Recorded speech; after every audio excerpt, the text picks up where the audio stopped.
Olá pessoal, tudo bem? Hoje eu estou aqui para discutir uma polêmica que eu coloquei aqui no Instagram do Contrasola, que foi muito interessante, porque é uma pergunta que vai aparecer no diálogo com protestantes, especialmente quando você, que é católico, vai argumentar a favor da autoridade da igreja. Tá? Então, um exemplo hipotético, você pode apresentar para ele o versículo de 1 Timóteo 3,15, né? Falando que a igreja é coluna e sustentáculo da verdade. E aí ele pode, assim, até entender, falar, olha, eu entendo que a igreja tem autoridade, mas e se ela ficar contra a Bíblia? Com quem você fica? Né? De fato, eu coloquei essa pergunta e 33% das pessoas se disseram totalmente seguras para responder, 37% ou só um pouco e 30% disse que não fazia ideia do que falar, tá? Que estava inseguro. A resposta que mais apareceu é: isso nunca aconteceria, pois Cristo prometeu que a sua igreja nunca cairia, o inferno nunca prevaleceria contra a sua igreja, o que de fato está correto do ponto de vista católico. Isso é exatamente no que nós acreditamos. Tá? Só que a questão é que não é isso que o protestante está perguntando. Honestamente, ele não está querendo saber de você se você acha que isso vai acontecer ou não. Porque para ele isso já acontece, por isso, inclusive, que ele não é católico. Né? Ele geralmente crê que a Igreja Católica está frontalmente contra a Bíblia. Não é isso? Então ele não está querendo saber se vai acontecer ou não vai acontecer. Para ele isso já acontece. Ele quer saber com quem você vai ficar. Tudo bem? E eu quero discutir aqui com vocês alguns pontos e creio que vou conseguir dar uma resposta interessante. Ela não é fechada, se você discordar você fica livre. Tudo bem?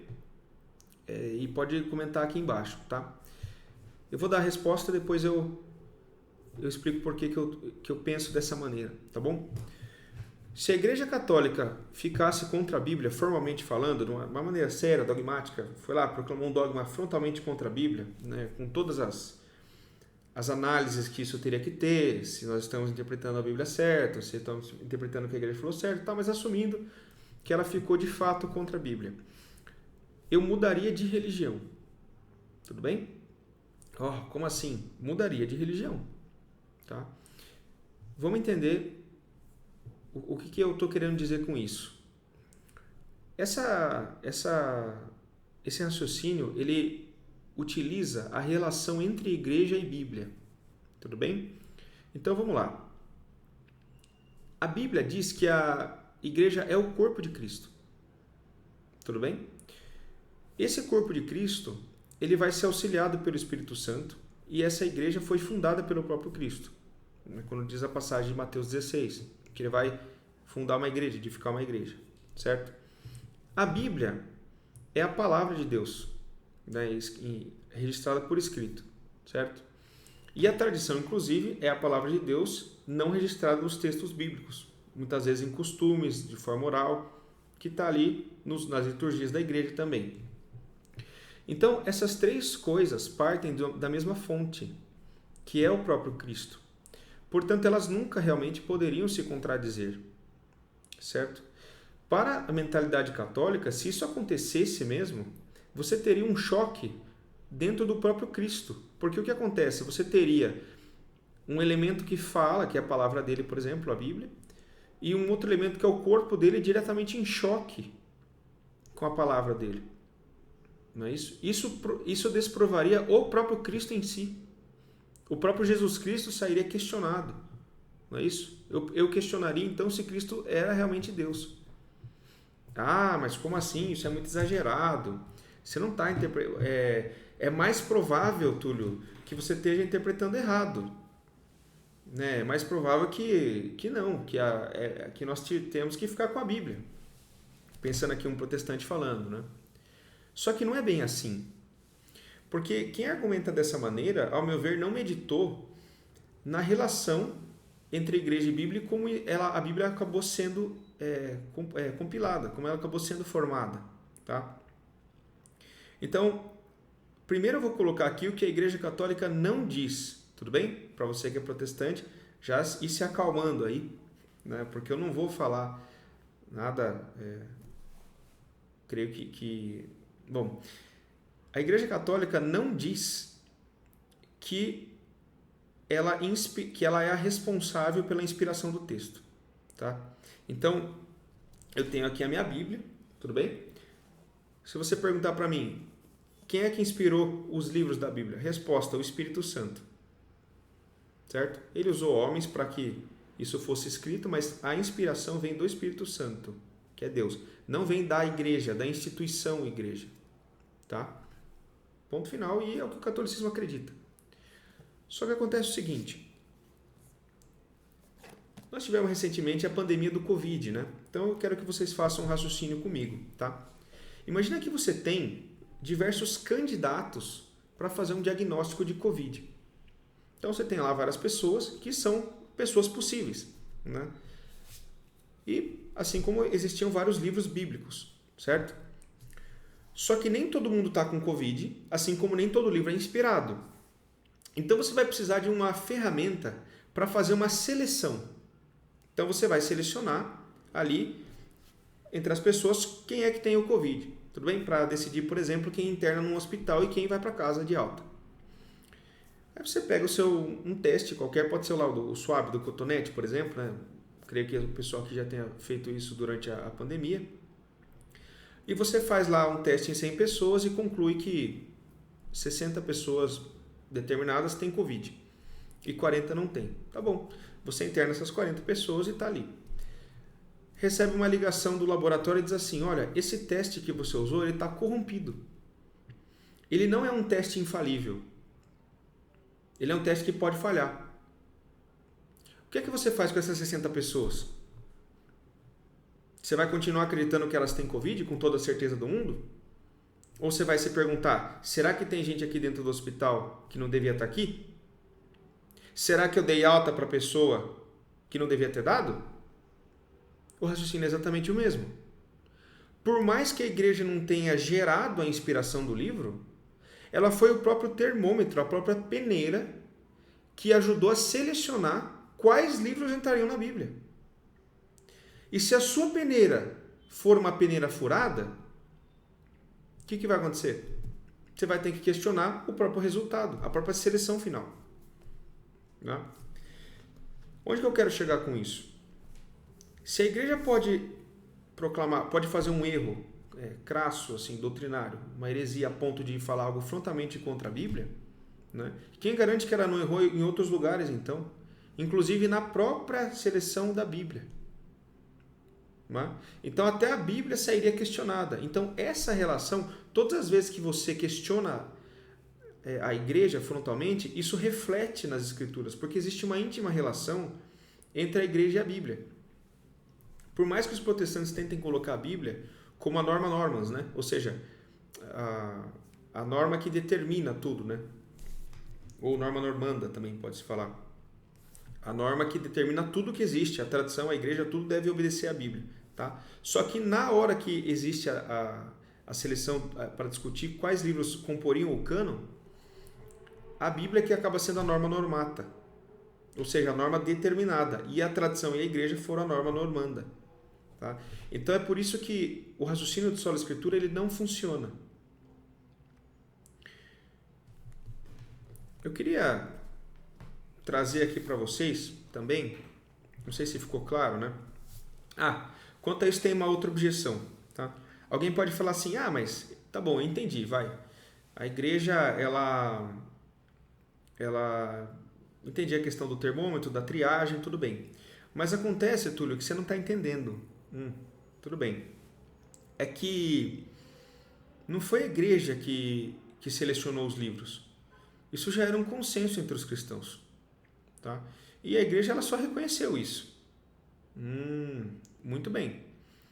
Então, eu vou pedir primeiro as provas históricas de que isso era um consenso, porque não é verdade histórica. Tem, por exemplo, Eusébio de Cesareia que fala, né, que a Epístola de Apocalipse era colocada, o livro de Apocalipse era colocado em dúvida. Né? Você sabe que a Epístola de 1 Clemente quase entrou na Bíblia. A Epístola de Hebreus era muito colocada em dúvida também, porque ninguém sabia o autor, e até hoje se discute quem seria o autor. Então, existem alguns livros bíblicos que não eram consenso. Né? E aí que está o problema. Você precisa de uma ferramenta para reconhecer se o livro é inspirado ou não, tal qual o teste do Covid. Se você não vai dar isso para a igreja e diz que os cristãos sabiam, né? Isso, em outras palavras, é a tradição. Se você não colocar isso na igreja, que ela que foi lá e determinou, você não vai ter outra alternativa, ao meu ver, a não ser colocar nos cristãos, né? Que era um conhecimento geral e aquilo foi sendo inspirado e a igreja foi sendo inspirada pelo Espírito Santo e tal. Isso aí nada mais significa o seguinte, que a tradição da igreja sabia, né? E a tradição entregou aquilo para a igreja e a igreja foi lá e chancelou. Bom, isso é exatamente a posição católica. Foi exatamente isso que aconteceu, né? A questão é que a tradição, para o protestante, ela não tem infalibilidade. Portanto, mesmo que todos os cristãos tivessem consenso, né, você não teria garantia de que isso é, de fato, a norma de fé infalível. Porque a infalibilidade, lembra, é só na Bíblia, né? A tradição não tem infalibilidade. Então, esse é o problema da questão, certo? E aí, as coisas começam a se... É como se houvesse uma perturbação grande no sistema, que se um elemento cair, todos caem. Acho que está ficando mais claro, né? A nossa ideia. Depois eu vou ler aqui só 2 comentaristas protestantes, tá? Para provar o que eu estou falando. Tá? Assim, demonstrar que isso não sou somente nós católicos que pensamos.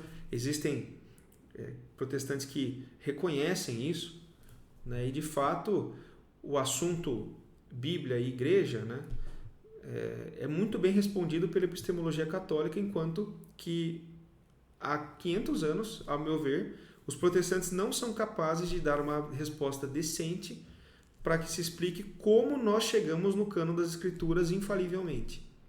O próprio R.C. Sproul diz que nós temos uma lista falível de livros infalíveis. Uma frase que, ao meu ver, é totalmente escusa e, inclusive, foi um choque para o próprio Scott Hahn, né, que acabou se convertendo quando ele percebeu que a coisa não fazia sentido. E Scott Hahn, para quem não sabe, era um grande pastor lá reformado nos Estados Unidos que acabou percebendo a inconsistência lógica do solo Escritura.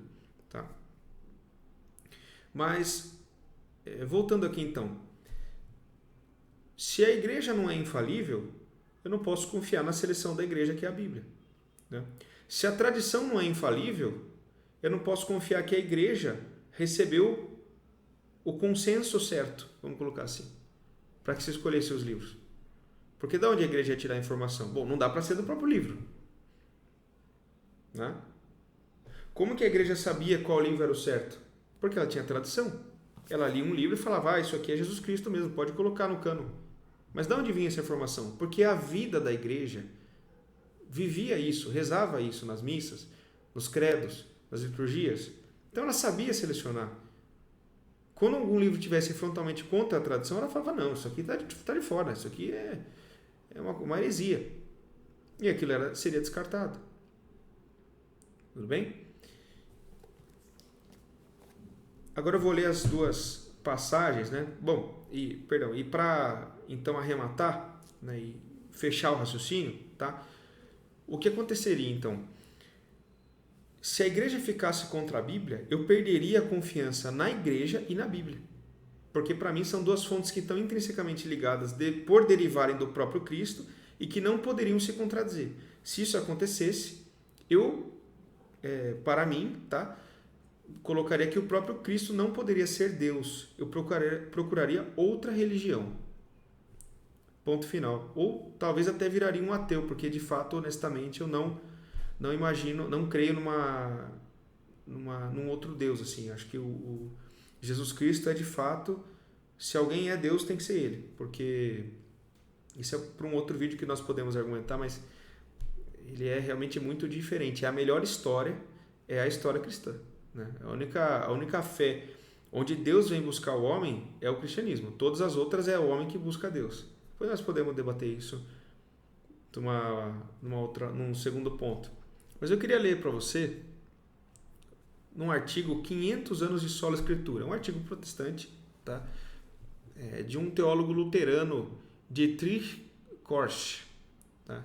Ele é um pouco longo, essa citação, mas eu quero frisar aqui porque vai ser interessante.